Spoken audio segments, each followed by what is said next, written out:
Alléluia. Amen, amen, amen, amen. C'est extraordinaire, n'est-ce pas? Marcher avec le Seigneur Jésus. Amen. Vous pouvez vous asseoir dans sa glorieuse présence. Alléluia. Amen, amen, amen, amen, amen, amen. Nous continuons notre enseignement sur briser et renverser les alliances héréditaires. Nous avons vu que nous parlons d'alliance quand il s'agit d'un pacte, d'un contrat, que deux parties prennent ensemble, mais dans ce pacte ou ce contrat qu'ils signent, il y a des engagements réciproques à respecter. Vous voyez, et nous avons, lors de l'enseignement passé, été extrêmement explicite sur les étapes qui sont indispensables à l'établissement d'une alliance de sang. Et nous avons vu que la majorité d'alliances héréditaires contractées par nos parents ont été des alliances de sang. Parce que l'alliance de sang a un caractère irrévocable, c'est-à-dire qu'on ne peut pas l'interrompre sans conséquence.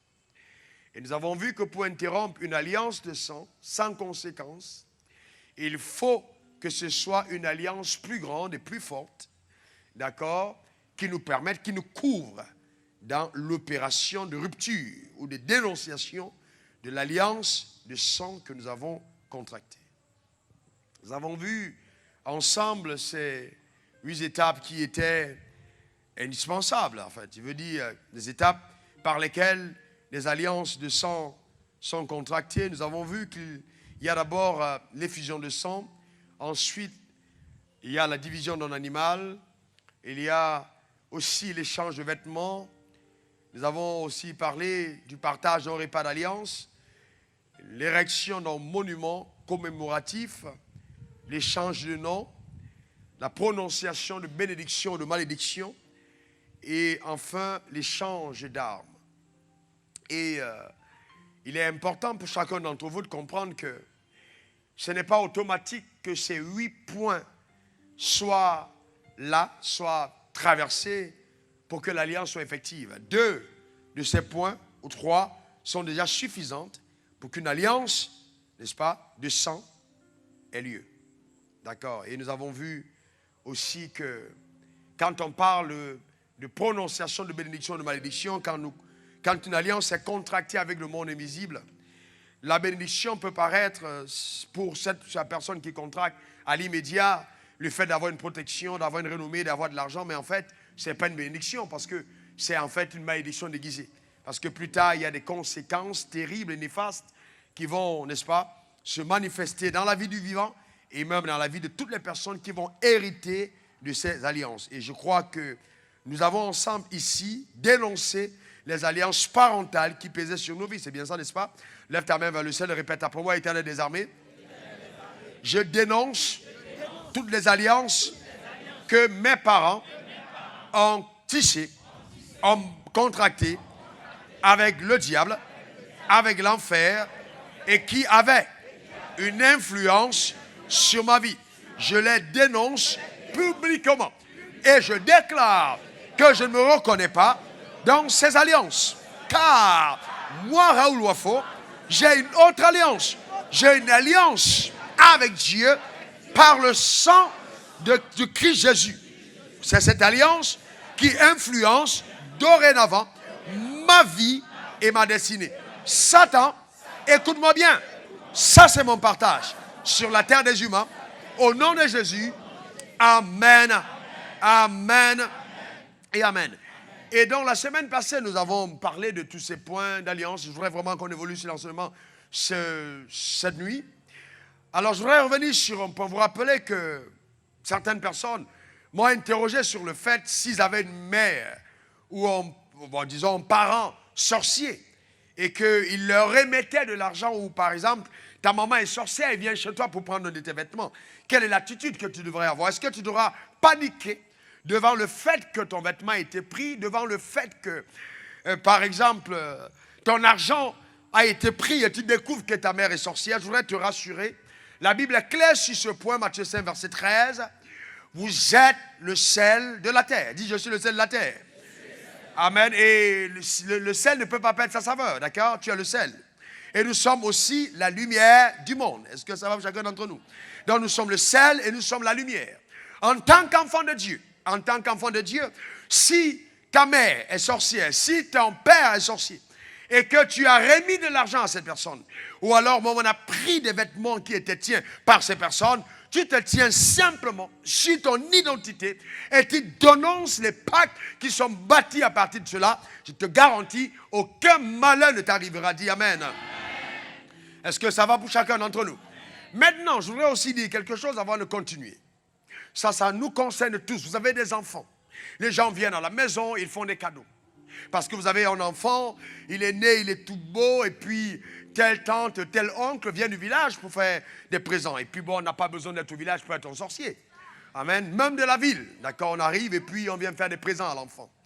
Et souvent, ce sont des présents envoûtés, des présents mystiques. Comment est-ce que vous faites? Vous avez la réponse, n'est-ce pas? Qu'est-ce que vous faites? Vous priez sur ces présents, d'accord? Vous priez pour ces présents comme vous priez pour vos propres vêtements, d'accord? Et maintenant, vous devez apprendre à évoquer sur votre maison ce que j'appelle la grâce de Goshen. Cette grâce donne à chaque enfant d'une famille chrétienne d'être sanctifié, mis à part, sans avoir cru. Vous n'avez pas compris. Mais prenez 1 Corinthiens 7, verset 14. 1 Corinthiens 7, 14. Regardez ce qui est écrit. D'accord? C'est très important de comprendre ces choses. C'est très important. 1 Corinthiens 7, verset 14. Il est écrit, car le mari non croyant est sanctifié par la femme. D'accord? Ensuite, je vois bien. Et la femme non croyante est sanctifiée par le frère. Qu'est-ce que ça veut dire? Mon mari n'est pas croyant, mais moi je suis une croyante. C'est-à-dire, je suis né de nouveau. Ça ne veut pas dire que je vais à l'église. Je suis né de nouveau. Mon mari est non croyant. Il peut être féticheur, il peut être sorcier, il peut être rosicrucien, il peut être musulman. D'accord? Donc il est non croyant. Tout ça c'est dans la catégorie de non croyant. La Bible dit, à partir du moment où la sœur est croyante, a une alliance avec Dieu, le mari non croyant est comment? Il est sanctifié. Ça veut dire qu'à cause de la foi de la femme, le mari non croyant jouit d'une protection particulière lui-même. Maintenant, écoutez-moi très bien. Écoutez-moi attentivement. Si donc le mari non croyant est sanctifié par la femme croyante et que lui, il fait des fétiches ou les réseaux chrétiens, vous pensez que son fétiche va encore marcher? Non. C'est pourquoi, si vous êtes dans un foyer et que votre conjoint est dans des pratiques mystiques, automatiquement, vous avez des problèmes et il a envie de mettre une rupture parce que votre foi empêche à ces fétiches de marcher. Maintenant, continuons. Ça, c'est idem pour l'homme comme pour la femme. Mais la Bible dit dans ce verset, vos enfants, d'accord? Sinon, parle autrement, vos enfants seraient impurs. Tandis que maintenant, ils sont saints. Qu'est-ce que la Bible dit? Vos enfants sont saints. On n'a pas dit parce qu'ils ont cru. Non, non. Ils sont comptés comme bénéficiaires de l'alliance que vous avez avec Dieu. Est-ce que vous me comprenez? C'est pourquoi je déclare sur ta vie que toute tractation et toute volonté de l'enfer d'envoûter tes enfants ne marchera pas selon cette parole au nom puissant de Jésus. Donne-moi un meilleur amen. Encore amen. Écoutez-moi très bien. J'ai vu des enfants dont on a détourné le cerveau. C'est-à-dire, à la place du cerveau, on a mis de l'eau. Ils ne réfléchissent pas, ils vont à l'école, ils ne retiennent rien. Pourquoi? Parce que mystiquement, le cerveau a été volé. La pratique de la sorcellerie est réelle. Mais pour nous, en tant qu'enfants de Dieu, nous n'avons pas redouté de telles choses. Car il a dit, je bâtirai mon église et les portes du séjour des morts ne vont pas prévaloir contre elle. Je déclare sur ta vie que ceci est ton partage au nom suprême de Jésus. S'il te plaît, donne-moi le meilleur des amens. Alléluia. Donc il est important, je dirais même impératif, que chaque enfant de Dieu comprenne ce que c'est le combat spirituel. Et ce combat est mené par la puissance qui agit en nous. Éphésiens 3, verset 20. Or, à celui qui peut faire par la puissance qui agit en nous. Par la puissance qui agit en nous. Par où agit cette puissance? Par où agit cette puissance? Est-ce qu'elle descend du ciel pour agir? La puissance agit par qui? Comment? De quelle manière? Elle est en nous ou elle vient du ciel? Ou les anges descendent avec ça? Amen, lève ta main droite et dis la puissance agit en moi. Encore, la puissance de Dieu agit en moi. Une troisième fois. Amen, la Bible dit il peut faire infiniment au-delà de tout ce que nous demandons ou pensons. Ça veut dire que cette puissance est capable d'agir infiniment au-delà. Ça veut dire que tu ne peux même pas décrire la dimension de cette puissance. Infiniment au-delà de ce que tu demandes ou penses. C'est cette puissance qui agit au travers de toi. Vous voyez, nous parlons, n'est-ce pas, du combat spirituel. Et c'est important de le comprendre. Maintenant, suivez-moi attentivement. J'ai dit la dernière fois qu'il est important pour toi de tenir compte de l'alliance. Tu as une alliance avec Dieu. Lève ta main droite, dis j'ai une alliance avec Dieu. C'est pourquoi ce qui arrive aux autres ne m'arrive pas. Car mon alliance est réelle. Alléluia. J'ai une alliance avec Dieu. Qu'est-ce que ça veut dire? Ça veut dire que Dieu s'est engagé par des obligations à veiller sur ta vie, à te protéger et à combattre tes ennemis. C'est ce que ça veut dire. Tu as une alliance. Est-ce que ça va? Bien-aimé, quand j'ai compris ça, ça a changé ma vie. Beaucoup de personnes pensent qu'ils doivent supplier Dieu pour que Dieu agisse. Non, tu n'as pas à supplier Dieu pour qu'il agisse. Dieu a des obligations d'action à ton égard. Un contrat a été signé par le sang de Jésus. Donc il y a une obligation du ciel. D'accord? À ton égard. Est-ce que ça va pour chacun d'entre nous? Le ciel a des obligations. Regardons ce que dit le psaume 89 au verset 34. D'autres versions, c'est 35. Psaume 89. Qu'est-ce que l'Éternel dit? Psaume 89. Tournez vos Bibles, ceux qui peuvent. D'accord? Regardez ce texte, il va vous faire du bien.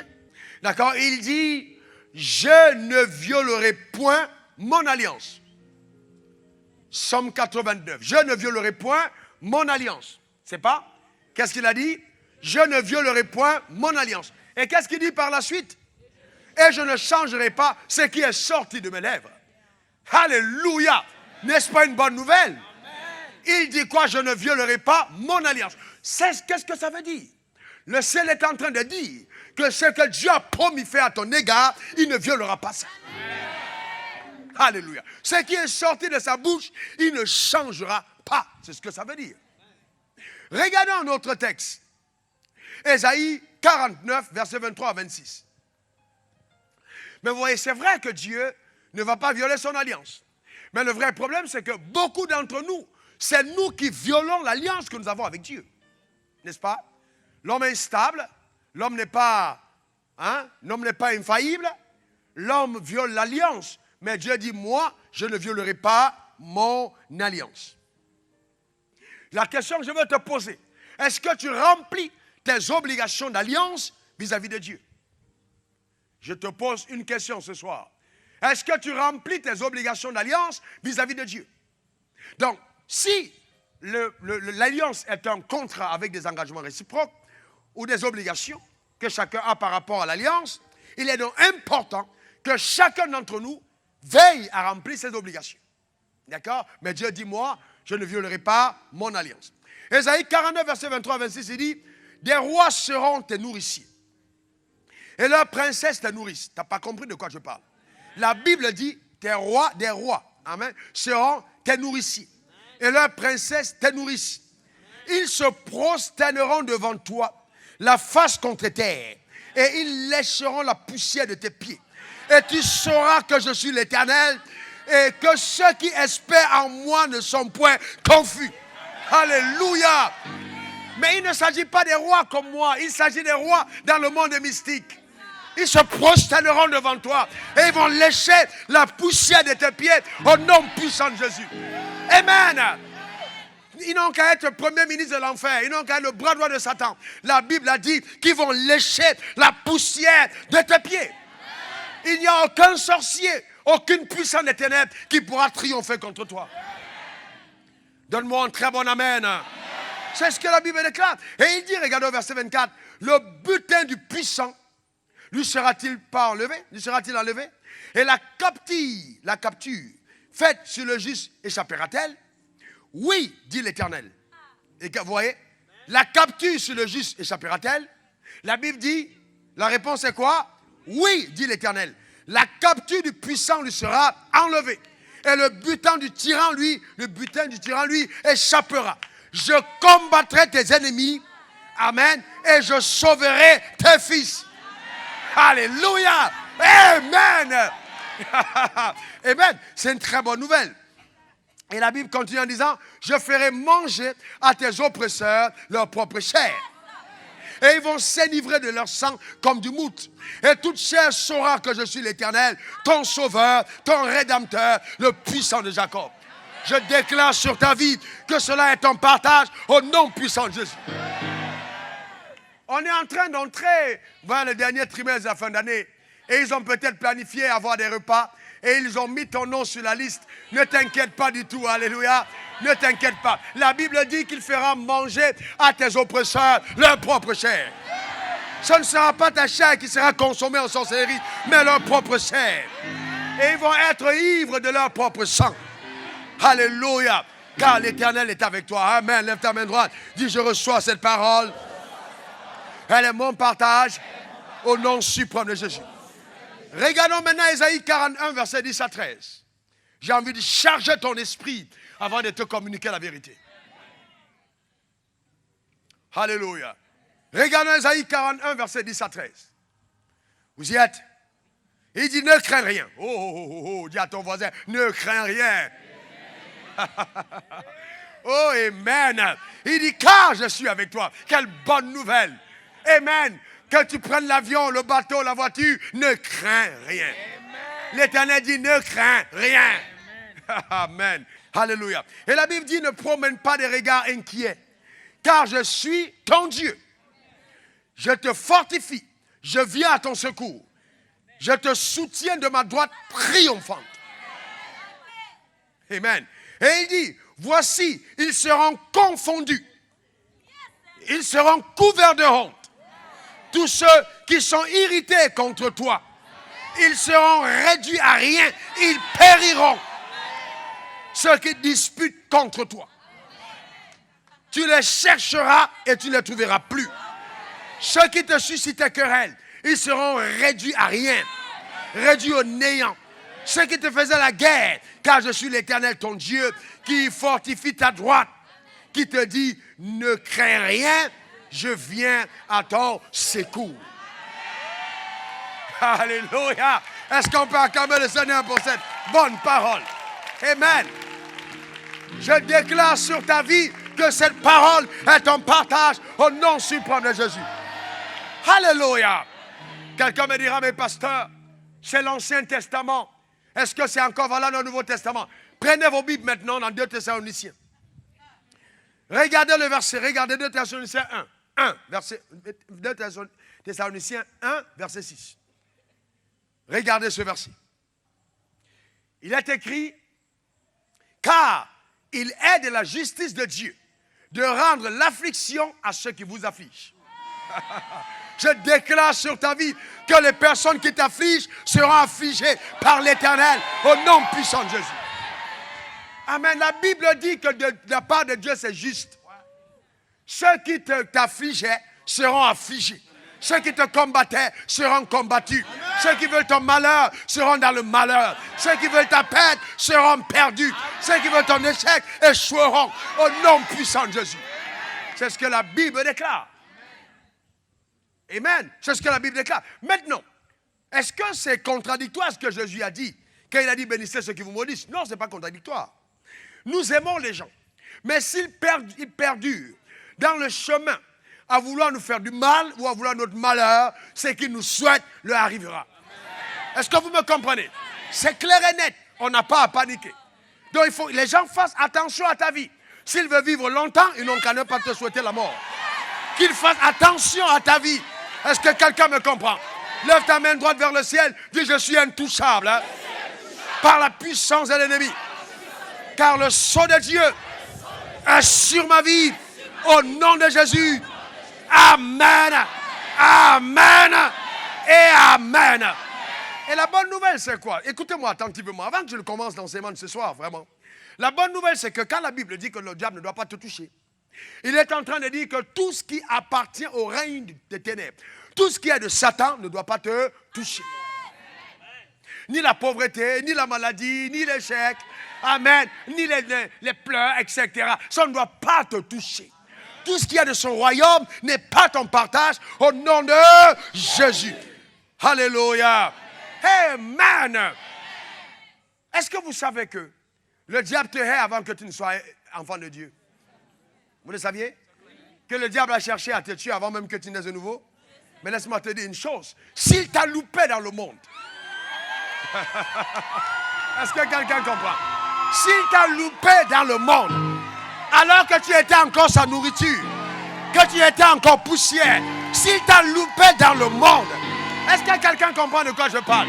Ce n'est pas aujourd'hui qu'il peut mettre sa main sur toi. Est-ce que quelqu'un est avec moi? C'est pas possible. Amen. Il t'a cherché dans le monde. Il ne t'a pas eu. Tu étais poussière, tu étais son fils. Mais il ne t'a pas touché. Et tu es né de nouveau. Tu es entré dans Jésus. Jésus est entré dans toi. C'est pas aujourd'hui. C'est pas aujourd'hui. Alléluia. Amen. Dis Satan, il est trop tard. Aujourd'hui, car mon alliance est réelle. Alléluia. Amen. Yes. Amen. Alléluia. Amen. Ça, c'est une vérité que nous devons garder. Nous ne parlons pas du combat spirituel comme des gens qui ont peur de la défaite. Nous parlons comme des personnes qui avons l'assurance de la victoire. Alléluia. Amen. Est-ce que ça va? Je déclare sur ta vie que la promotion que tu attendais frappe à ta porte. Au nom puissant de Jésus. Ce qui tardait et retardait dans ta vie connaît une accélération au nom puissant de Jésus. Je déclare sur ta vie que ta lumière brille au sein des ténèbres. Et la gloire de Dieu est rattachée à ta personne au nom suprême de Jésus. Je déclare sur ta vie que tous tes saints désirs te soient accordés au nom puissant de Jésus. Donne-moi un bon amen. Donne-moi un bon amen. C'est ça ton partage. Amen. Dis à quelqu'un, je ne mène pas une vie en noir et blanc. Ça, c'était l'époque. Je mène une vie en couleur. En définition. Alléluia. Amen. Alléluia.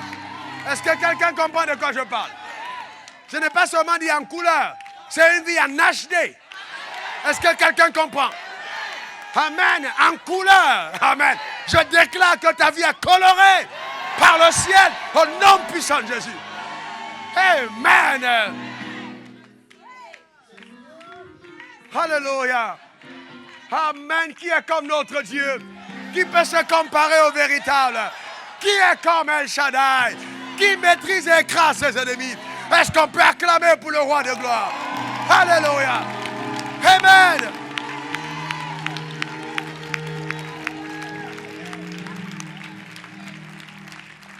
Amen. Amen. Maintenant, je peux t'asseoir. Ouais, nous avons dit que pour reconnaître que nous sommes victimes d'alliances héréditaires, il y a premièrement, quand il y avait le même problème qui arrive à plusieurs membres de la famille en même temps, nous avons des problèmes qui surviennent aux mêmes périodes de l'année. On tombe malade toujours au mois de mars, ou alors à la levée de la lune, etc. On a, vous voyez, les mêmes événements qui sont arrivés à tes parents se répètent dans ta vie, ce n'est pas normal. Votre étoile est obscurcie, tes efforts ne sont point récompensés. Tu te bats, tu te bats, tu te bats, mais il n'y a pas de résultat. Là, quelque part, il y a quelque chose qui ne va pas. Mais nous avons dit qu'il était possible de briser et de renverser ces alliances. D'accord? Et c'est de ça qu'il est question par cet enseignement. Donc nous devons livrer le combat, d'accord, avec les armes de Dieu, les armes que Dieu a mis en notre possession pour continuer, pour demeurer sur le chemin de la victoire et jouir de toutes les promesses que l'Éternel a sorties de sa propre bouche à notre égard. Amen. C'est de ça qu'il s'agit. Ephésiens 6, verset 12. Car nous n'avons pas à lutter contre la chair et le sang, mais contre les dominations, contre les autorités, contre les princes de ce monde des ténèbres, contre les esprits méchants dans les lieux célestes.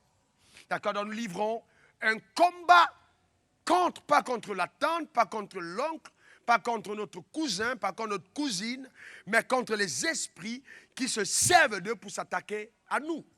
D'accord? Et c'est important de comprendre ça. C'est très important. C'est pour ça qu'il ne faut pas avoir de la haine. Un enfant de Dieu ne doit pas avoir de la haine. Quand il y a de la haine dans votre cœur contre même un sorcier, vous vous connectez à la sorcellerie. Et vous êtes vulnérable. Quand la haine est dans ton cœur, tu es vulnérable. Chaque fois que tu opères avec la haine, tu es vulnérable à l'ennemi. C'est pour ça qu'il faut garder son cœur de toute forme de haine. Il faut opérer avec l'amour. Et la Bible dit que Dieu a répandu son amour dans notre cœur par le Saint-Esprit. Nous avons l'amour de Dieu en nous.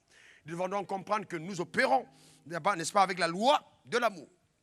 Maintenant, suivez-moi attentivement.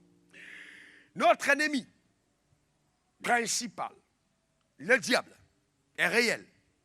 Et ses œuvres subtiles et manifestes. Le diable est une réalité.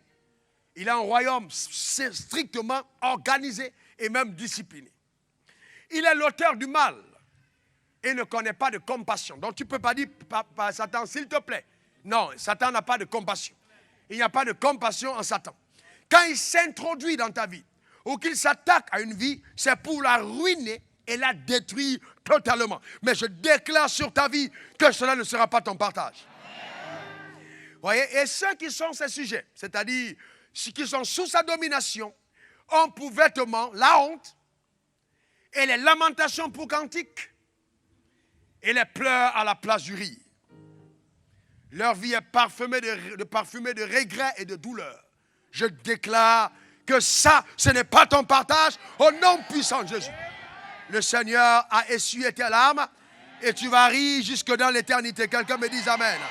Quelqu'un dise encore Amen. Quelqu'un dise encore Amen.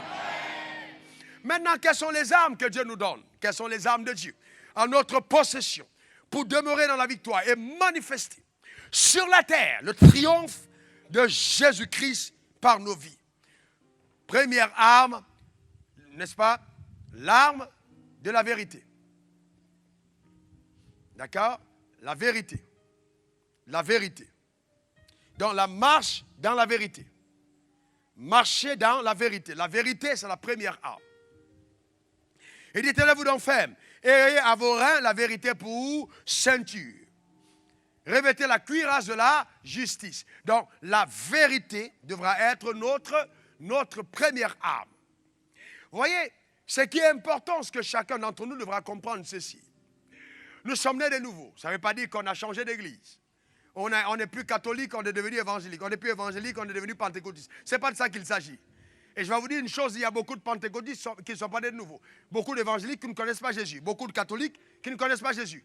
Donc ce n'est pas une question de dénomination, c'est une question de relation avec le Père par Jésus-Christ notre Seigneur. Est-ce que vous êtes avec moi? Et j'étais épaté de me rendre compte qu'il y a des bishops qui ne sont pas nés de nouveau. Des évêques évangéliques qui ne sont pas nés de nouveau. D'accord? Et je vous dis, je suis sérieux, qui ne sont pas nés de nouveau. Qui ne comprennent pas leur, qui confondent leur gauche et leur droite en ce qui concerne les Écritures. Donc, faites attention. Donc, la vérité pour ceinture, c'est ce que Dieu demande. Donc, cette vérité, la première, sur laquelle chacun d'entre nous doit se tenir, est la vérité de la parole de Dieu. La parole de Dieu est la vérité. Oh, lève ta Bible vers le ciel. Que le diable te voie poser cet acte ce soir. Et comme tu lèves ta Bible vers le ciel, je déclare que ta vie est levée dans les hauteurs au nom puissant de Jésus. Amen. Dit, cette parole est la vérité suprême. Je crois en elle et je vis par elle.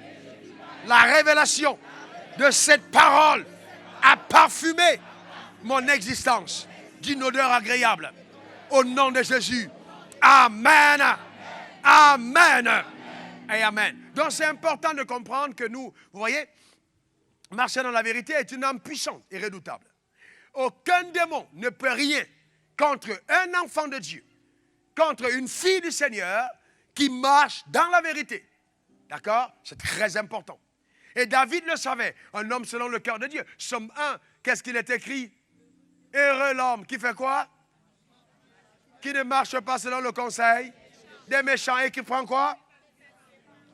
Qui ne s'assied pas en compagnie des moqueurs, mais qui prend son plaisir dans la loi de l'Éternel, dans la parole de Dieu. Vous voyez, c'est très important. Josué 1, verset 8, que ce livre de la loi ne s'éloigne pas de ta bouche. Médite-le jour et nuit, d'accord? Afin que tu aies du succès dans tes entreprises, afin que tu réussisses.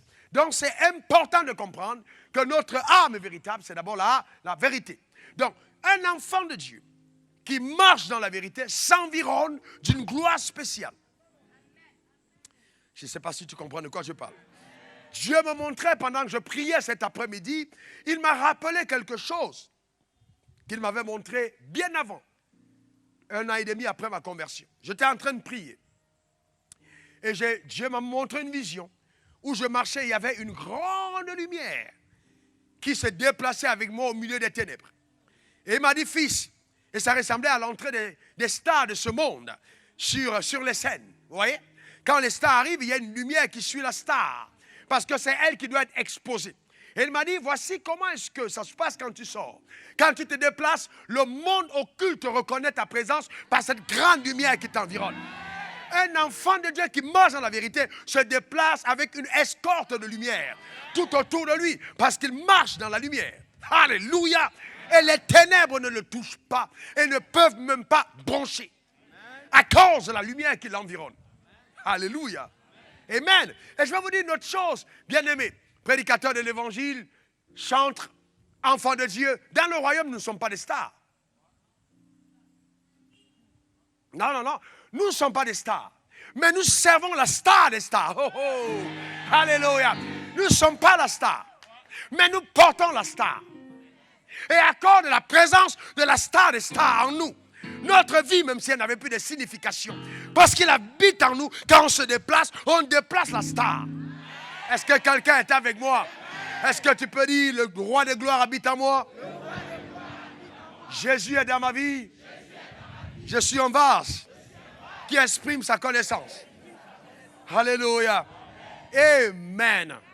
Donc, c'est très important de comprendre ces choses. Donc, premièrement, nous devons avoir la vérité pour ceinture. La deuxième arme, la cuirasse de la justice. Dans la cuirasse de la justice. Maintenant, ça va toujours dans la vérité. Parce que même la cuirasse de la justice opère dans la vérité. Regardez ce qui est écrit concernant la justice. Romains 3, verset 28. Ensuite, Galates 2, 16. Romains 3, 28. Romains 3, 28. D'accord, il est écrit, car nous pensons que l'homme est justifié par la foi sans les œuvres de la loi. Hey, tout le monde, s'il vous plaît, attention spéciale. S'il vous plaît. La Bible nous ordonne, pasteur, suivez-moi attentivement, c'est très profond.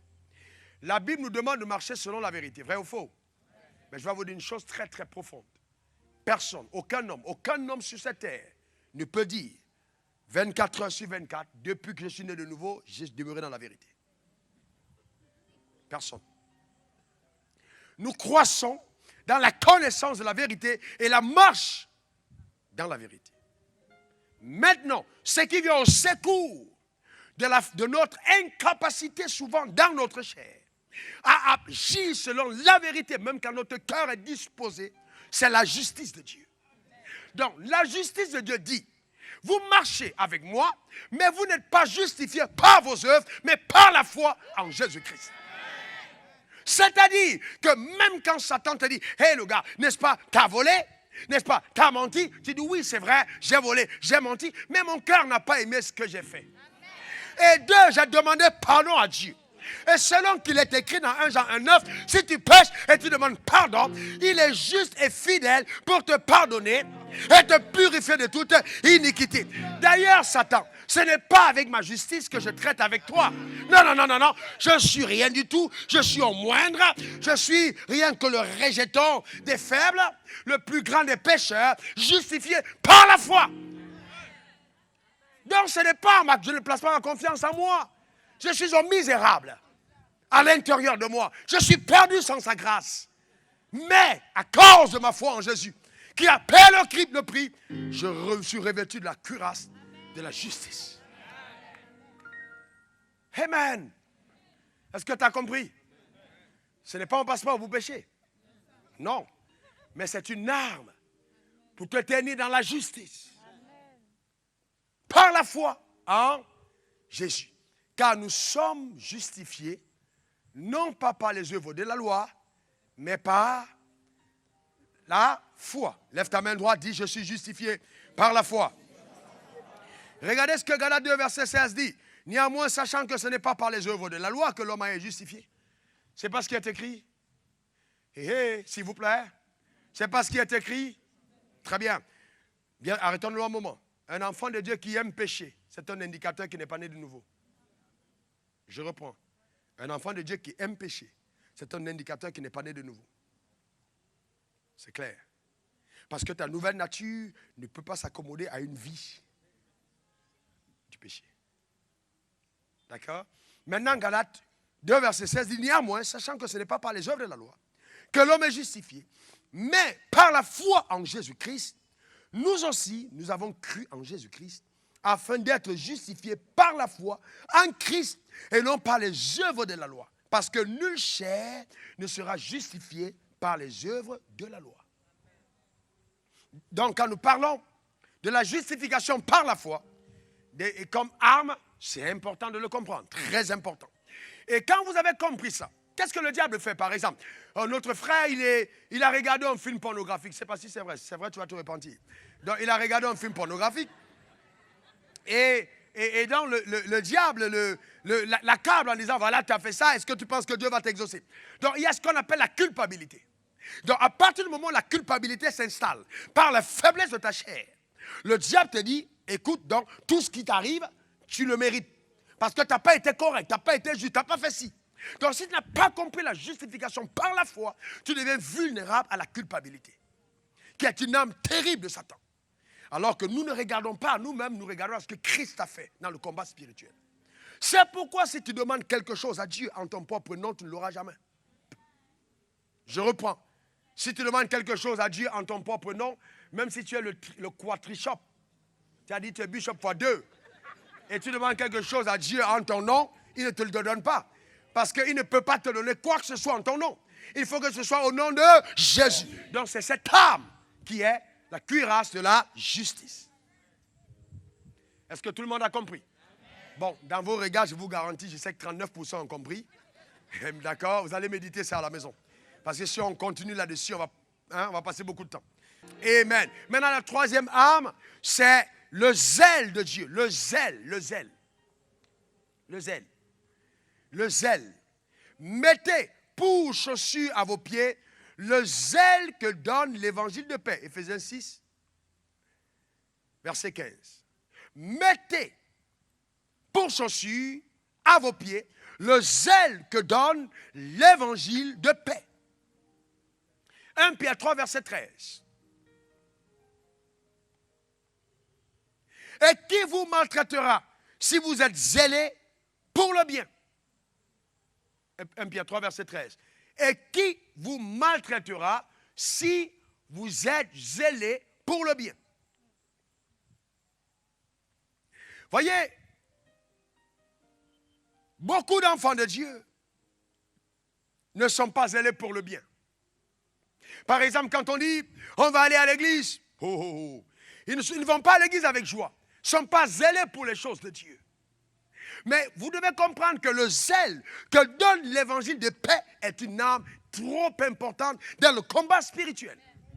Quelqu'un qui travaille pour Dieu, qui passe le temps dans la présence de Dieu, qui sert l'Éternel, qui fait du bien, qui évangélise, je vous garantis qu'il jouit d'une double protection d'en haut. Parce qu'il est un ouvrier entre les mains de Dieu. Vous ne pouvez pas fréquenter une communauté comme celle-là où j'enseigne. Est-ce que vous me comprenez? Parce que ce que vous devez savoir, on est en 2000 combien? En 2115, il y a des gens qui vont dire, j'aurais aimé être à l'église de Wafo. Quand ils vont écouter le message en 2115, ils vont dire, waouh, leur fidèle devait être béni, des gars puissants. Sans savoir qu'il y a parmi vous des gens qui n'ont pas compris ce que je suis en train de dire. Oui. Donc, vous voyez, vous ne pouvez pas venir à l'église sous une atmosphère où il y a l'onction, où il y a la grâce, parfumée de la présence, où les anges montent et descendent. Et pensez que vous êtes exposé de la même manière que les païens, c'est impossible. Même votre voisin païen qui vient à l'église à être né de nouveau, jouit d'une protection supérieure à celui qui ne vient pas à l'église. Il y a ce qu'on appelle l'onction, il y a une grâce qui se revêt sur la vie des personnes qui se met en compagnie des saints. Vous venez au milieu des saints, il y a quelque chose qui arrive dans vos vies à cause de votre présence au milieu des saints. Et c'est pour ça que David encore dira dans Somme 91, versets 14 à 15, « Puisqu'il m'aime, je le délivrerai. » Qu'est-ce que Dieu dit? « Puisqu'il m'aime, je le délivrerai. Je le protégerai, puisqu'il connaît mon nom. » Ça veut dire que les personnes qui aiment Dieu, Dieu les protège. Est-ce que tu aimes Dieu? Alléluia. Est-ce que tu aimes Dieu? Amen. On n'a pas dit ceux qui sont enfants de Dieu. Il dit ceux, puisqu'il m'aime, je le délivrerai. Je le protégerai. Puisqu'il connaît mon nom. Il m'invoquera et je lui répondrai. Je serai avec lui dans la détresse, je le délivrerai et je le glorifierai. Je le rassasierai de longs jours, je lui ferai voir mon salut. Amen. Donc quand vous êtes zélé pour Dieu, il y a ce type de protection que le Seigneur vous accorde. La longévité, la protection, l'assistance en cas de danger, parce que vous êtes zélé pour les choses de Dieu. Avant, vous voyez, la première prière que j'ai faite, je n'ai jamais oublié. Écoute-moi, John. La première prière que j'ai faite, écoute-moi bien. La première prière, je n'ai jamais oublié cette prière. J'étais zélé pour les choses du diable. J'allais en boîte de nuit. Je ne dormais pas. Je me couchais toujours vers les 5 heures du matin, 6 heures, 9 heures le lendemain. D'accord? Je rentrais à 4 heures pour dormir 1 heure de temps et aller à l'école. Et malgré ça, j'étais toujours très brillant à l'école. Et donc, il s'est trouvé que quand je me suis converti, j'ai dit à Dieu, tout le zèle, tout ce que j'avais, cette ardeur à faire du mal, à faire des choses du monde, à faire des choses du diable, je t'en supplie, convertis ça pour le bien. Je veux te servir avec tout ce que j'ai en moi. C'était ma prière, elle était innocente. Je n'avais jamais lu la Bible. J'ai prié comme ça de mon âme. Et gloire à Dieu, il m'a exaucé. Amen. Vous comprenez? Donc c'est important. Le zèle pour Dieu. Je n'ai jamais pris, même quand il faut étudier, je ne sais pas étudier 15 minutes. Je ne sais pas prier 10 minutes. Je suis zélé. Si vous voulez, on fait là. Moi, je peux prêcher jusqu'à demain matin. Après, on va se laver à 4 heures, on va au travail. On est dans sa présence. Amen. On aime Dieu, n'est-ce pas? Alléluia, on est dans sa présence. Amen. Est-ce que vous comprenez ce que je chante? J'aime le zèle de Dieu. Il faut être zélé pour... Ne faites pas le service de Dieu sans zèle. Il faut être zélé. Aimez le faire. Ouais, oui, hein, on n'a pas de transport. Non, je ne connais pas ces choses. Je n'ai jamais demandé un cachet pour prêcher. D'ailleurs, le mot cachet m'embête sérieusement. Il faut être zélé. D'accord? Le zèle. Le zèle, c'est très important d'être zélé. Arme numéro 4. Le bouclier de la foi. On lève ta main d'abord, dit Seigneur Jésus, aide-moi. Je vais être zélé. Zélé pour Dieu. Je veux te servir. Aller à l'église. Étudier la parole. Lire la Bible. Prier. Jeûner. Évangéliser. Encourager les frères. Visiter les faibles, assister ceux qui sont dans le besoin. Ô Père, aide-moi à être zélé pour le bien. Que mes ressources se mettent à ton service. Je vais être zélé pour le bien. Ô Seigneur, au nom de Jésus, Amen. Amen et Amen. Je vais vous dire ceci. Vous priez comme ça régulièrement, Dieu vous exauce. Vous allez vous rendre compte que l'amour de Dieu va grandir dans vos cœurs. Je prie comme ça, continuellement. Depuis que je prêche l'évangile, je n'ai jamais pas pu prêcher un jour parce qu'on a dit que j'étais malade. Vous êtes ici à l'église pour certains d'entre vous, 7 ans, 8 ans. Vous avez entendu dire que le révérend est couché malade, n'a pas pu prêcher? Jamais. Qu'il a eu mal à la tête, n'a pas pu prêcher? Jamais.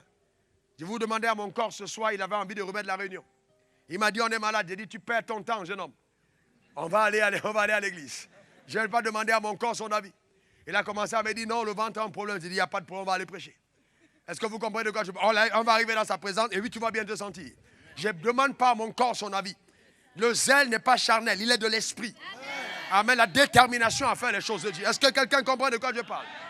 Il y a des moments où je rampe de mon lit, je lutte, j'arrive à la douche fatigué, j'arrive même pas à me lever. Mais, vous voyez, je sais que je vais y arriver. Parce que je suis zélé pour Dieu. Est-ce que vous me comprenez? C'est ça le zèle. Le zèle te donne une énergie surnaturelle. Amen, une présence autour de toi, une protection suprême, une faveur exceptionnelle à cause de ta passion pour Dieu. Il n'y a aucun plat qu'on met à ma table qui peut me faire sortir de sa présence. Au contraire, souvent elle s'énerve de ce que la nourriture peut être prête et puis va se refroidir. Je suis toujours en train de ribosaria.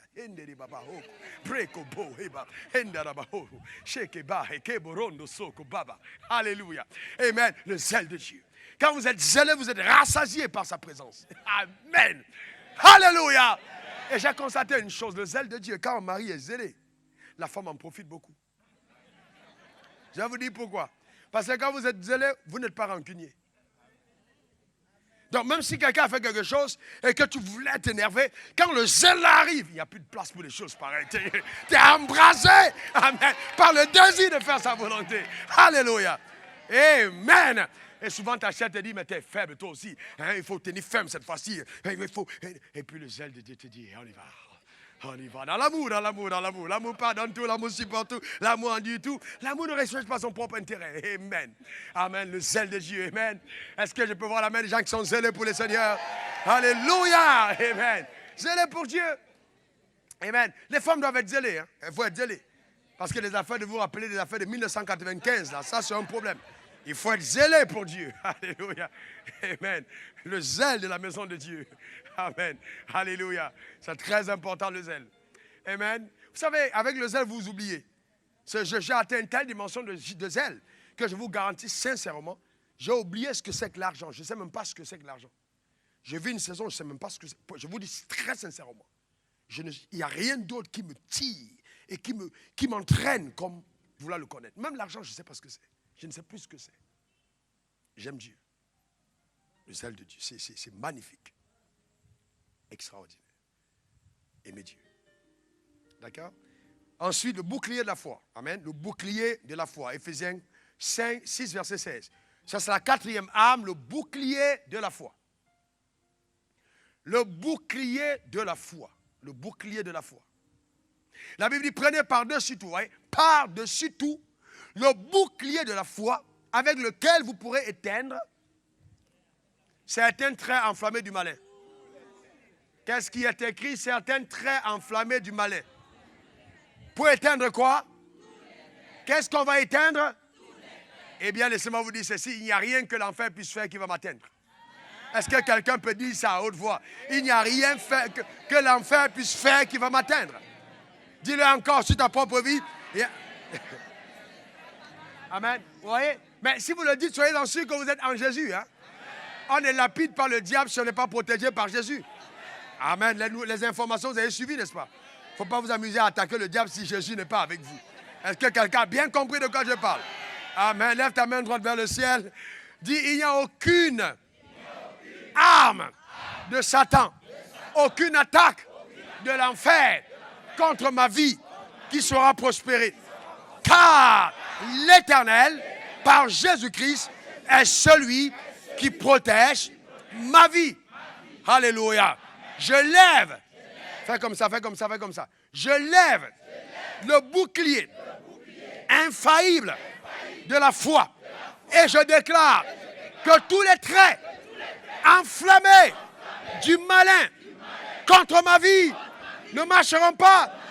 Au nom de, car la main de Dieu me protège au travers de ma foi. Alléluia. Amen. Amen. Tu peux t'asseoir. Amen. C'est très important. Le bouclier de la foi. Regardez Somme 91. C'est le somme que je prescris aux gens qui sont attaqués par les sorciers. Lisez Somme 91. Regardez le verset 1. Il est écrit, celui qui demeure sous l'abri du Très-Haut repose à l'ombre du Tout-Puissant.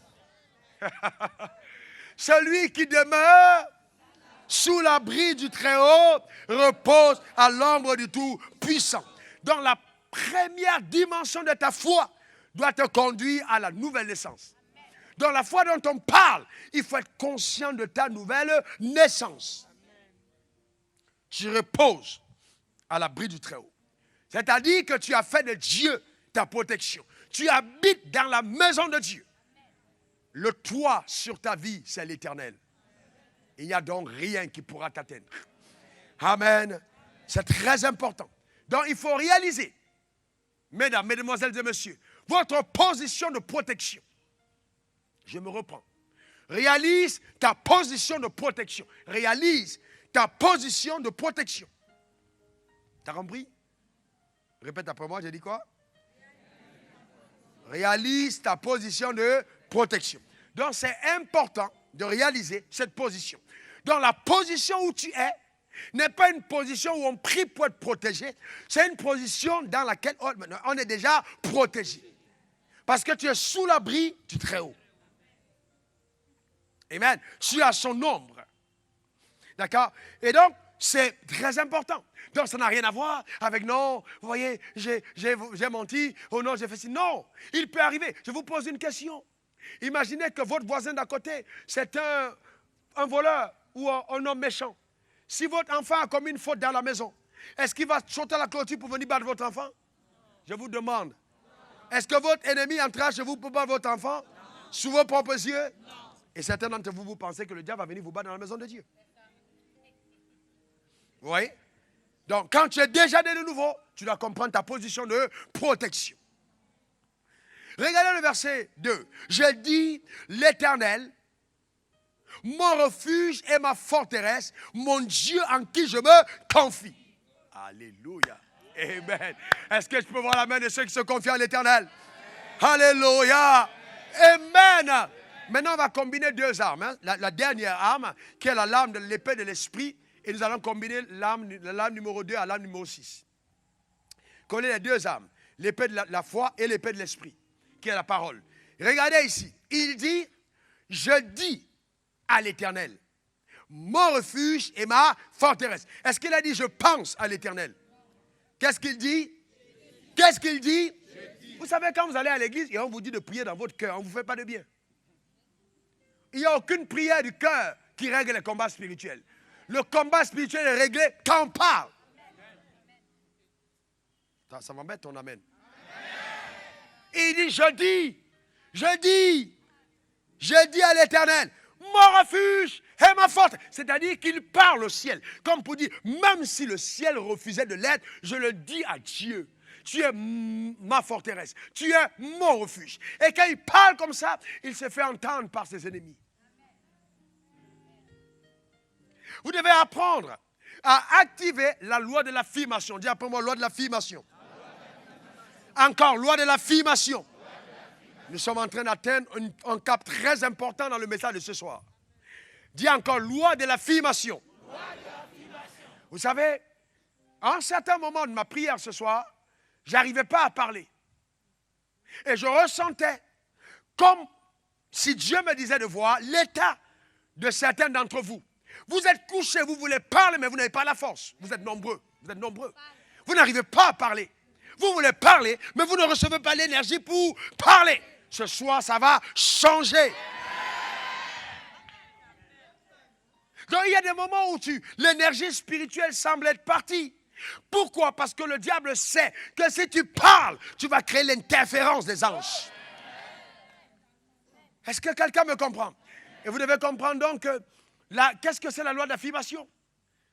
La loi d'affirmation consiste à donner de la voix à la parole. Je reprends.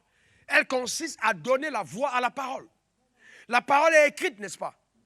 Quand vous l'affirmez, vous donnez une voix dans la parole. Vous donnez à la parole de se faire entendre. D'accord? Par exemple, la Bible dit, Je suis la tête et non la queue. Est-ce que ça, tu peux l'entendre de tes oreilles? C'est écrit dans la Bible. Est-ce que tu entends ça de tes oreilles? S'il vous plaît, on est là. Est-ce qu'il n'y a pas de piège derrière? Tu regardes ta Bible, est-ce que tu vas entendre à haute voix sur les haut-parleurs? Je suis la tête et non la queue. Maintenant, est-ce que c'est quand dans la Bible, est-ce que le diable l'entend? Donc si tu regardes ta Bible et tu dors, tu dis Seigneur, je place la Bible me protège, la Bible va dormir avec toi. Est-ce que vous comprenez? Donc maintenant, si vous voulez que le diable l'entende, il faut donner une voix à la parole. Est-ce que vous comprenez? Et c'est ça qu'on appelle la loi de l'affirmation. Vous affirmez hautement par votre propre voix que ce que la Bible dit est vrai. Ouh. Et laissez-moi vous dire ce qui arrive quand vous le faites. Regardez ce que Psaume 103, verset 20 dit. Bénissez l'Éternel, Psaume 103, 20. Bénissez l'Éternel, vous ses anges, qui êtes puissants en force. D'accord? Bénissez l'Éternel, vous ses anges, Psaume 103, verset 20, qui êtes puissants en force et qui exécutez ses ordres en obéissant à la voix de sa. Voilà, très bien. Les anges obéissent à la voix de sa. Qu'est-ce que ça veut dire? Les anges sont là, ils montent la garde autour de toi. Ils veulent agir, mais ils ne passent à l'action que quand la parole de Dieu a été amplifiée. Donc quand tu prends la parole et que tu déclares, je suis riche en Jésus, à haute voix, les gens entendent la voix de la parole. Parce que c'est ce que la Bible dit. Maintenant, ils prennent la parole, ils vont travailler avec pour t'amener la richesse. Est-ce que quelqu'un comprend de quoi je parle? Est-ce que quelqu'un est avec moi? Quand tu attends un mari et tu dis, je ne m'inquiète pas, je sais que toutefois dans le Seigneur, l'homme n'est point sans la femme et la femme n'est point sans l'homme. Oh Père, je te rends grâce, car mon mari arrive. Tu as parlé le langage de la parole. Les anges entendent, mon mari arrive. Alors qu'il est encore dans la boîte de nuit, les anges vont dire, ok, ton temps au monde, dans le monde est terminé. On vient te sortir de là. Parce que ta fille t'attend. Je déclare sur ta vie que ceci t'arrivera au nom puissant de Jésus. Amen. Amen. Il faut donner une voix à la parole. J'entends une femme qui me dit, oui papa, tu as parlé comme ça, elle s'est tombée enceinte, et puis 3 mois après, l'enfant est parti. Où est le problème? Est-ce que vous savez que celui qui a été à Canaan, qui a mis ses pieds, qui l'a vu, qui a mangé les fruits, a la garantie de revenir? Je reprends. Tu étais à Canaan, tu as vu les fruits, tu as mangé, et tu es reparti. Dieu te fait revenir. Quand Dieu te fait visiter quelque chose, c'est pour te le donner. Donc il n'y a pas quelqu'un qui a été riche, et puis on dit tu étais riche, et puis ton argent est parti. Où est le problème? Tu étais déjà à Canaan. Tu connais déjà Canaan. Dieu te ramène à Canaan. Où est le problème? Je déclare sur ta vie que Dieu te redonne le territoire de Canaan au nom puissant de Jésus. Alléluia. Amen. Amen. On n'explore pas Canaan simplement pour venir comme touriste. On va prendre possession de Canaan. Est-ce que quelqu'un me comprend? Il n'y a personne qui parle sans voir. Ce que ma vie est devenue, c'est le résultat de mes paroles. Je parlais à ma destinée. J'ai parlé dans les positions difficiles.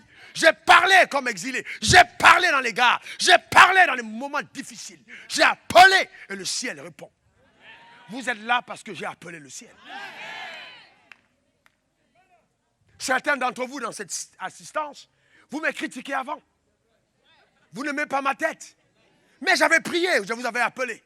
Avant, j'ai dit, cela, Père, que tu as réservé pour ce ministère, quelle que soit la localisation sur la Côte d'Ivoire, je demande qu'ils viennent.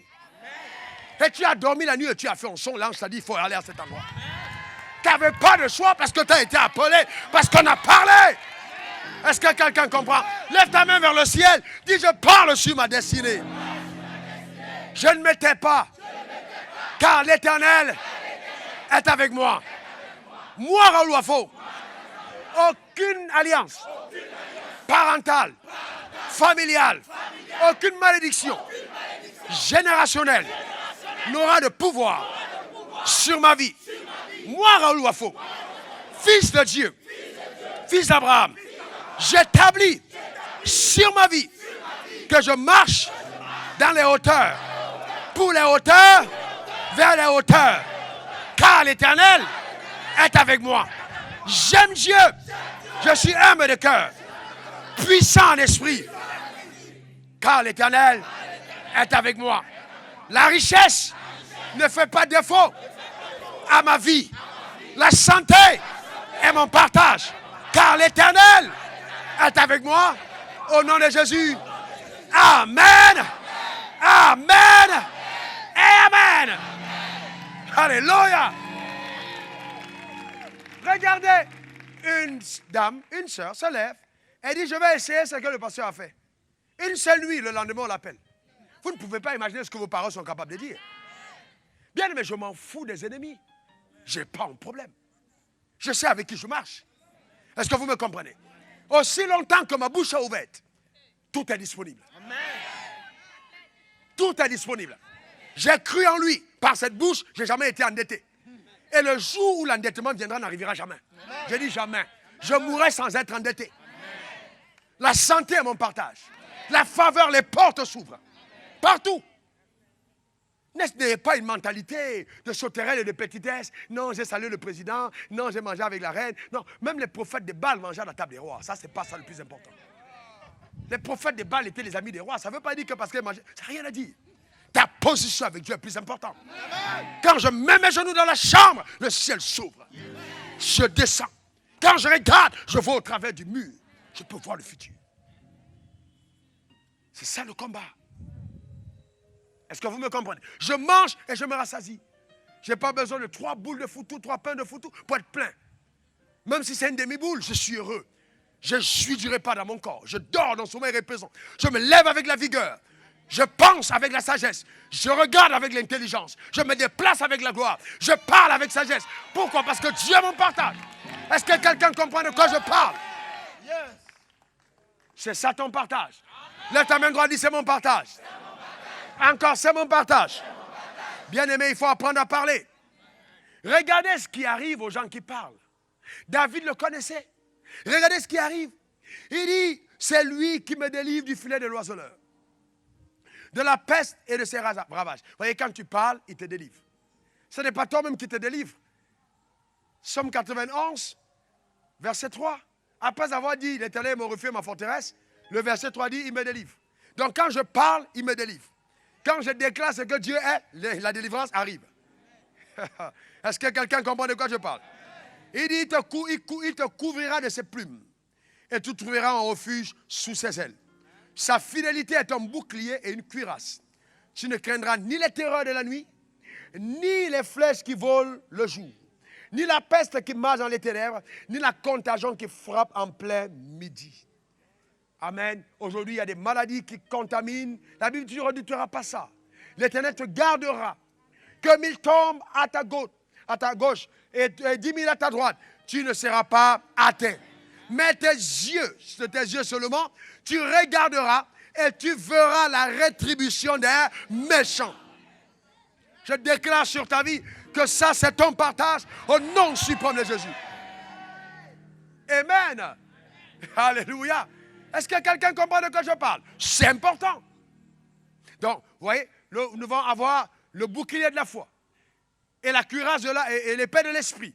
Parce que la foi parle. Nous croyons, c'est pour ça que nous parlons. D'accord? Donc c'est important. Donc les 2 armes là sont reliées. Et la 5e arme, le casque du salut. Le casque du salut. Amen. Le casque du salut. Il ne faut jamais abandonner ton casque. Maintenant, nous sommes du corps de Christ ou pas? Est-ce qu'on est du corps de Christ?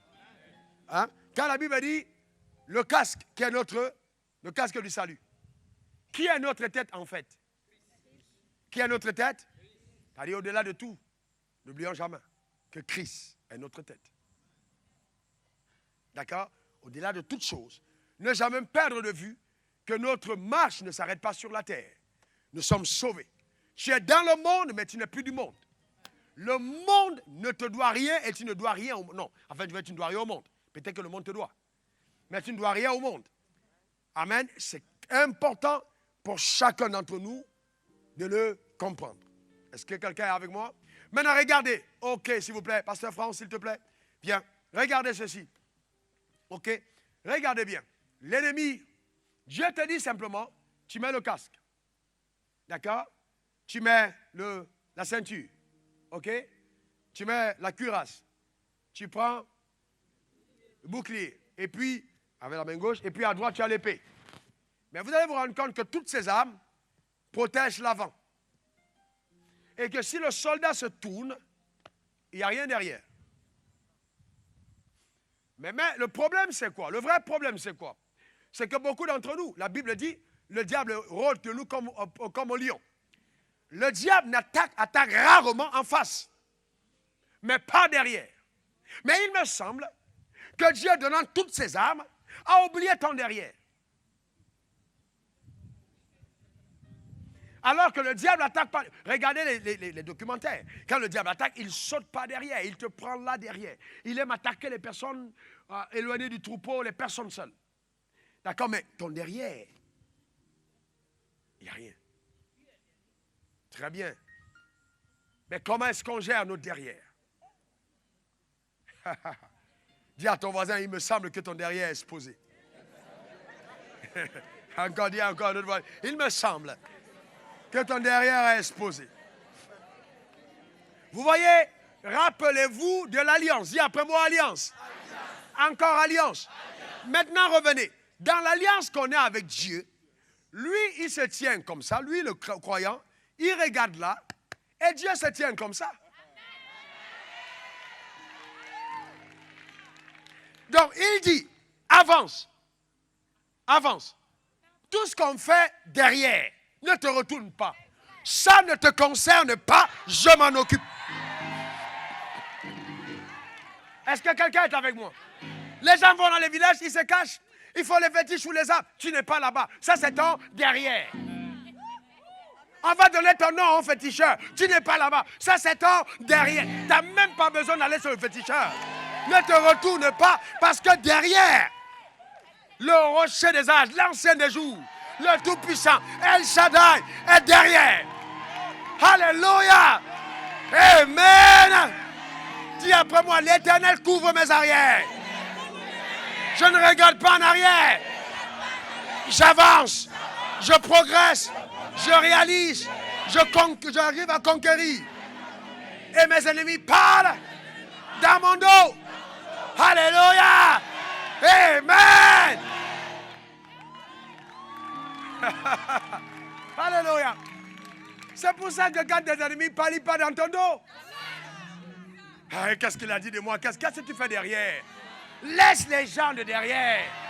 Est-ce que laisse les gens parler derrière? Toi, tu progresses, tu avances, tu possèdes, tu réalises, tu domines. Tu ne regardes pas en arrière. Alléluia. Amen. Alléluia. Laissez-moi vous dire une chose. Plus il y a du bruit derrière, mieux tu es en train de faire des exploits.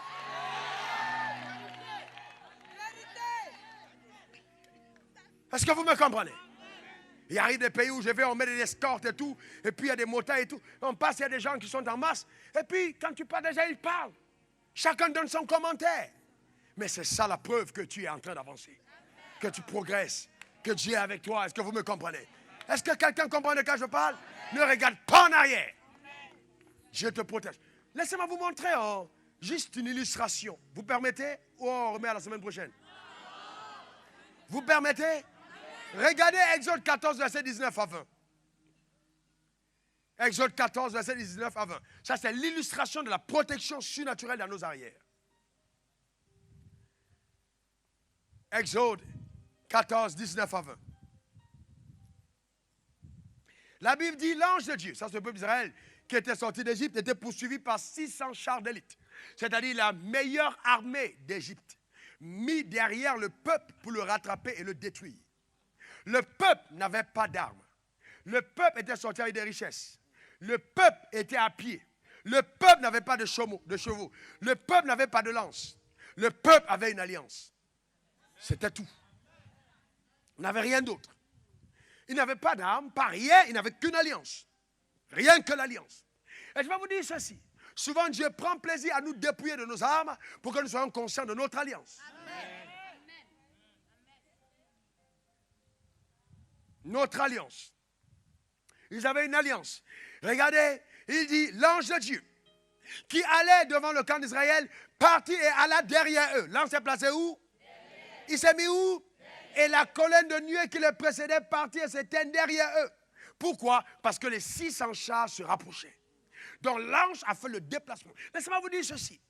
Écoutez-moi bien. Les démons que vous avez, que vous voyez dans ce monde-là, c'est un tiers des anges. Donc, quand vous voyez un démon, il y a 2 anges. Et quand vous regardez dans la Bible, pour combattre les Égyptiens, Dieu n'a pas eu besoin de 3 anges. Il a mis un seul ange, qui allait en arrière. Un seul ange apparaît à Abidjan, il met en défaite toute l'armée. On n'a pas besoin de 2 anges, un seul. Et la Bible dit, l'ange de l'Éternel monte la garde autour de ceux qui le craignent et les arrache de danger. Amen. Soyez-en rassurés. Ceux qui sont avec nous sont plus nombreux que ceux qui sont avec eux. Même si on veut dire combat à même arme, à même puissance, on gagne. Parce qu'on est plus nombreux.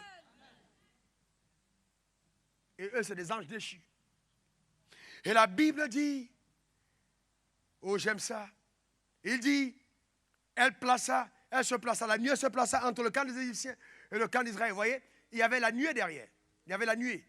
Donc il y avait d'abord l'ange et il y avait la nuée. Je vous ai parlé de cette gloire qui environne les enfants de Dieu. Il y a cette gloire-là. Elle se met entre toi et tes ennemis. D'accord? Elle se met entre vous deux. Cette nuée te protège. Et la Bible dit, la colonne de feu et de nuée regarda le camp des Égyptiens. Et mis en déroute, non, je suis au verset 20, elle se plaça entre le camp des Égyptiens et le camp d'Israël. Cette nuée était ténébreuse d'un côté, du côté des Égyptiens. Et de l'autre, elle éclairait la nuit. Et les 2 camps n'approchaient point l'un de l'autre pendant toute la nuit. Écoutez-moi très bien, c'est vrai. Tu ne peux pas dire que tu as fait une journée sans connaître tes nuits. Mais même dans ta nuit, j'ai dit même dans ta nuit, la lumière de Dieu ne cesse pas. Même dans ta nuit, même dans tes combats, même dans tes défis, la lumière de Dieu est toujours dans ton camp. Et de ce côté, il ira encore plus obscur pour qu'il n'y ait pas de cohabitation. Nous sommes dans un royaume où la cohabitation n'est pas possible avec l'ennemi. Dis, je suis intouchable, car je suis dans le camp des vainqueurs. Alléluia. Amen. Et les 2 camps n'approchaient point l'un de l'autre pendant toute la nuit. Amen. Regardez le verset 23. Les Égyptiens, parce que la mer a été fendue en 2, les Israéliens sont passés, les Égyptiens les poursuivirent. Et tous les chevaux de Pharaon, ses chars et ses cavaliers entraient après eux au milieu de la mer. Je vous demande une seule question. Écoutez-moi bien, je pose ma question. Est-ce que vous croyez que les enfants d'Israël entendaient les roues des chars? Est-ce qu'ils entendaient les roues des chars? Je vais aller plus loin. Vous êtes là et il y a une nuée. Je suis là. Le côté-ci est éclairé et ça sentait. J'entends le bruit derrière. J'entends les conversations. Je sais bien ce qui se passe derrière. Mais on m'a dit continue d'avancer. Ce qui se passe derrière, Dieu règle. Peut-être ils sont à 2 pas. Ce n'est pas parce que tu entends le bruit que tu es touchable. Est-ce que vous me comprenez? Les bruits se font entendre. On a mis ton nom dans la sorcellerie. Tu vas mourir tel jour. Tu as fait ci, tu as fait ça. Ce sont des bruits. Ce sont des bruits qui se font entendre. Mais ce n'est pas parce qu'il y a un bruit qu'il y a la victoire dans le camp de l'ennemi. Non! Dieu n'est pas mort. Est-ce que quelqu'un me comprend? Et ce qui était grave, c'est qu'ils ont eu une expérience. La mer s'est fendue. Ils sont entrés. Et plus grave, l'ennemi aussi est entré. Oh, depuis que j'ai donné ma vie à Jésus, je suis entré dans l'assemblée, mais j'ai l'impression que le diable continue de me poursuivre. C'est normal. Il y a des moments où Dieu laisse l'ennemi s'approcher de plus en plus. Premièrement, pour qu'il regarde ce que Dieu est en train de faire. Deuxièmement, pour qu'il disparaisse à jamais. Regardez maintenant au verset 24. À la veille du matin, dis le matin. Encore le matin. Vous savez, Dieu laisse le matin se lever. Et il y a des moments où Dieu te donne la victoire. La nuit, c'est pour l'éternel. Mais à la veille du matin, l'Éternel, de la colonne de feu et de nuée, regarda le camp des Égyptiens et mit en désordre le camp des Égyptiens. Pourquoi? Parce que le matin s'était levé. Et il ôta les roues de leurs chars et rendit la marche difficile. Les Égyptiens disent alors, fuyons devant Israël, car l'Éternel combat contre les Égyptiens. Je déclare sur ta vie que tes propres ennemis prennent la fuite au nom puissant de Jésus. Donne-moi un bon amen. Donne-moi un bon amen. Je viens d'entendre Dieu me dire que les gens ont planifié ton accident en faisant arracher ta roue, mais ils se sont trompés. Il n'y a pas que les démons qui savent dévisser les roues. Ça, c'est Dieu qui a commencé en premier. C'est leur roue, s'ils continuent, c'est leur propre roue qui sera dévissée. Et c'est eux qui tomberont au nom puissant de Jésus. Donne-moi un bon amen. Alléluia. Amen. Est-ce que ça va? Est-ce que ça va? Est-ce que ça va? Alléluia. J'avais des points importants, mais je me rends compte qu'il faut qu'on arrête. Écoutez-moi très bien, écoutez-moi très bien. Le diable est subtil, le diable est subtil. Certains d'entre vous, il sait que vous avez les armes. Vous savez comment il va vous attaquer? Il y a une arme terrible de Satan, c'est l'arme des rêves. Avec le rêve. Il vient le rêve dans la nuit. Et tu rêves. Et non, tu es rêvé, tu as fait un accident. Et tu me dis, pasteur, j'ai fait rêver, j'ai fait un accident, je suis mort. Mes rêves se réalisent. Hey, pasteur, tout ce que je rêve arrive. Je dis, ce rêve-là, il n'arrivera pas. Vous voyez, le diable vous fait croire que quand on t'a vu devenir pauvre, c'est Dieu qui t'a montré ça. J'ai refusé à mes rêves de sortir des bonnes de la parole. Je ne rêve pas en dehors des Écritures. Si je rêve, je dois rêver de Bible. Je dois rêver qu'il y a un autre château. Il y a des âmes qui, en masse qui s'ajoutent aux tables. Les miracles qui se produisent. Ce sont mes rêves. Ah mais je ne rêve pas que le chien me poursuit. Ça, ce ne sont pas mes rêves. J'ai refusé ce genre de rêve. Et je t'interdis de me donner de tels rêves. Tu me racontes un rêve pareil, il arrive dans ta vie, pas la mienne. Je parle à Satan. Donc je fais ça, mais ce n'est pas à toi. Est-ce que quelqu'un comprend de quoi je parle? Non, pasteur, je t'ai vu, et puis tu croulais, et tu as connu un poteau, et puis tu es mort, moi-même. Satan ment. Et vous savez, les gens, ils viennent te dire, non, pasteur, tu sais, j'avais rêvé comme ça pour mon oncle, et puis il est mort. Maintenant, je rêve aussi, maintenant. Ça veut dire, non. Ton oncle et ta tante, c'était pas moi. Non, c'est pas moi. Est-ce que vous comprenez? N'acceptez pas les collaborations nocturnes avec les esprits sataniques qui viennent te montrer n'importe quoi. Maintenant, est-ce que je ne crois pas au rêve? Je crois. Dieu peut montrer quelque chose. Mais ne prenez pas ça comme quelque chose qui va arriver. Dieu ne montre pas au malheur pour que ça arrive. Si c'est Dieu qui te montre le malheur, c'est pour que tu le condamnes. Est-ce que tu comprends? Que tu annules ce malheur. Que tu lèves le prenne des décrets contre ce malheur. Et tu dis, cela n'arrivera pas.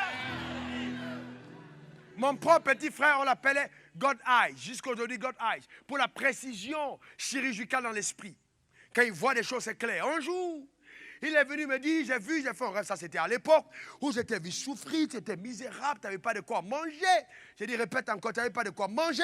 J'ai dit, ok, maintenant laisse-moi te dire une chose, ton rêve là n'arrivera pas. Il m'a dit, pourquoi? Tu sais que j'ai dit, non, la Bible a dit, je n'ai jamais vu le juste abandonner sa posée mendiant son pain. Donc moi, je ne peux pas ne pas avoir de quoi manger. Ce rêve là n'arrivera jamais. Et ce n'est jamais arrivé.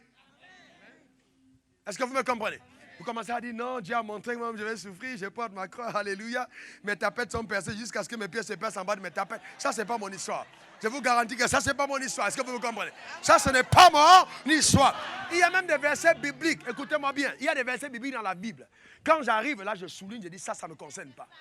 Et ça n'attendra pas. Job, je dis, ça, c'était Job. Ce n'est pas moi. Satan ne me touche pas. Je ne m'appelle pas Job. Est-ce que quelqu'un comprend de quoi je parle? Maintenant, si on dit que oui, Dieu rendra visite à Salomon et dit, qu'est-ce que tu veux que je te donne? Je dis, ah, je m'identifie à Salomon. Ça, c'est moi. Est-ce que quelqu'un comprend de quoi je parle? Alléluia! C'est ce que la Bible a dit, non? Qu'il te soit fait selon. Et la foi, c'est un choix.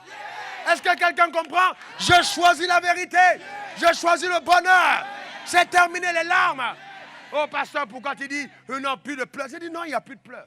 Il n'y a plus de pleurs. On ne pleure plus. Quand on pleure, c'est du bonheur. C'est plus les pleurs que tu n'as pas eu à quoi manger, non? Le diable t'a frappé, c'est terminé ça. On peut perdre du temps de la foi et puis on pleure. C'est terminé les pleurs. Même les sueurs bizarres, c'est terminé. Est-ce que quelqu'un comprend? Même si tu vis sous le soleil, je déclare que tu ne vas pas transpirer pour manger. Je dis, tu ne transpires pas pour manger. Lève ta main droite, dis, je suis un héritier. Encore, je suis un héritier. Je crois à la parole de Dieu. Alléluia.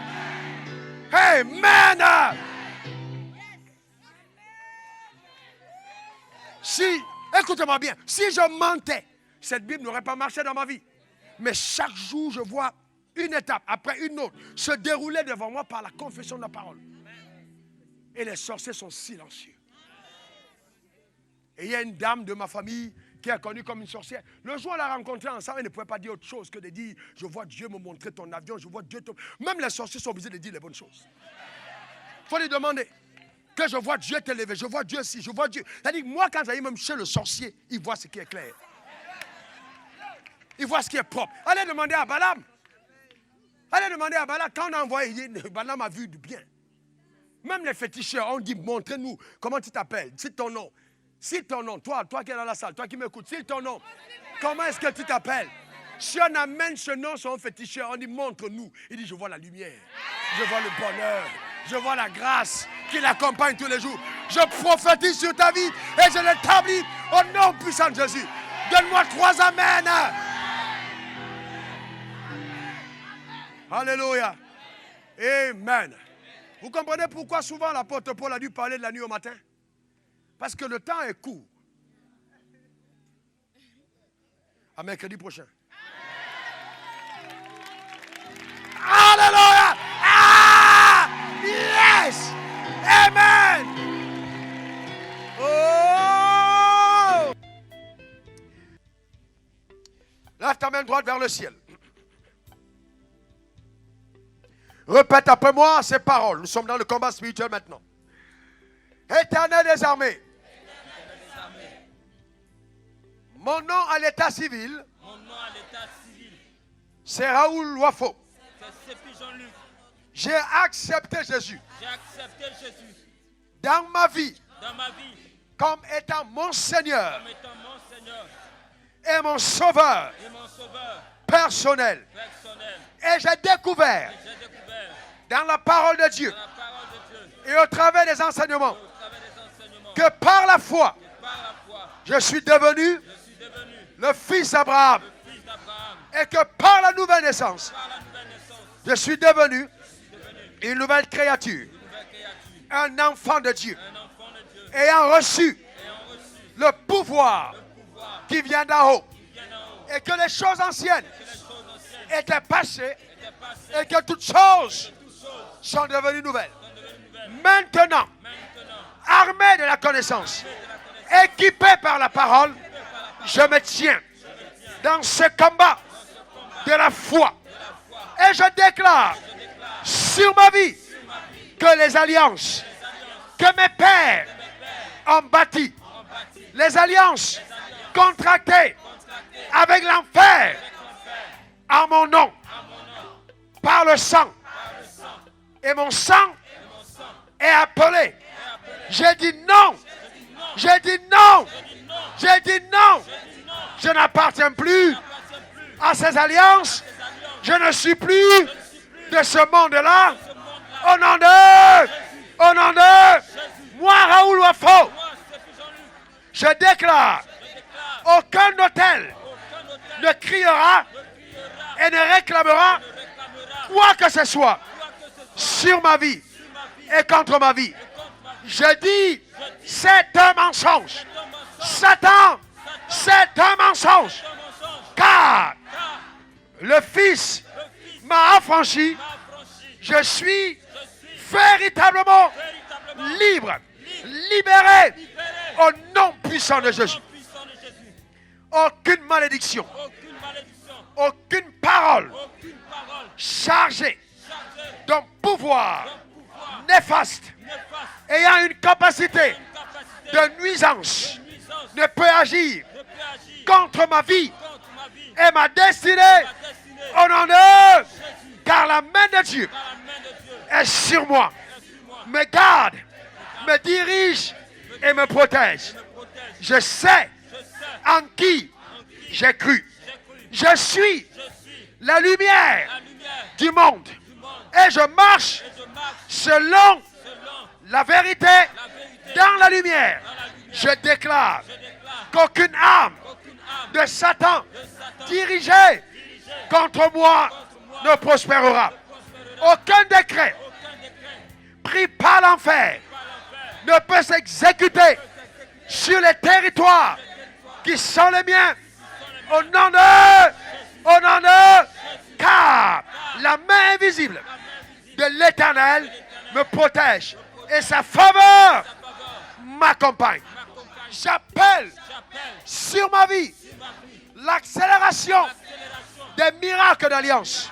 Je prophétise que tous les mauvais rêves faits à mon nom me concernant ne se réaliseront pas. Au nom de, je déclare que mes rêves se font dans les bornes de la parole. Au nom de l'Éternel m'accorde des visions de mon futur et de ma destinée.